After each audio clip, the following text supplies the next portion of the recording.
কমলদা যখন আমাকে বলছেন যে এই জিনিসটা এইভাবে অনির্বাণের ভালো লাগছে কিন্তু এইভাবে একটু করে দেখবে, শুষে নাও, বা ইয়াং পরিচালক ধরো ধরো নির্ঝর, তার সঙ্গে কাজ করেছি,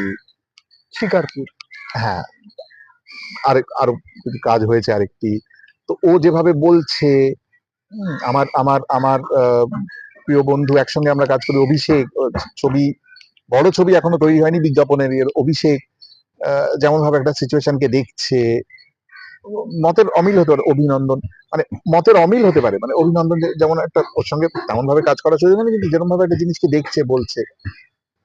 নানান না অনেকে, কবিদা মানে ইন্দ্রনীল রায়চৌধুরীর কাজ তেমন ভাবে হয়নি, কিন্তু অতনুদা, সৃজিতের সঙ্গে কাজ করে খুব ইন্টারেস্টিং লাগলো, খুব ছোট্ট ইয়েতে টেক্কাতে করলাম, কিন্তু সৃজিত যেভাবে, সৃজিত ওই ওই পজের কথা বলছিলাম আমি, আমি একটা লাইন বলি ওখানে, যে কি কি দেব দেব এরকম বন্দুক ধরে দিয়ে আছে আমার দিকে, আমি আমি তখন বলি যে আই কার্ডটা ছুঁড়ে, না তার আগে যখন বলছে যে কবে থেকে, আমি বলছি যে আজ থেকেই জয়েন করতে পারো তুমি। আচ্ছা, আজ নয়, আজ মানে একটা রাতের মাঝখানে ওইখানে পজ পড়ে না, আমি দিয়েছিলাম একটা, হয়ে গিয়েছিল আসলে, এখন আমি সবাইকে বলি দিয়েছিলাম, আসলে হয়ে গেছে। তো ওইটা হয়, তো ওইটা আমি করে চলে এসেছি, ওটা আমি প্রায় করে থাকি। সৃজিত আমাকে জড়িয়ে ধরে একদিন বলছে যে ওই যে পজটা, আমি ফ্যান হয়ে গেলাম, হ্যাঁ, তাই বললাম না এর তো চোখ আছে, আর এর তো চোখ থাকবেই।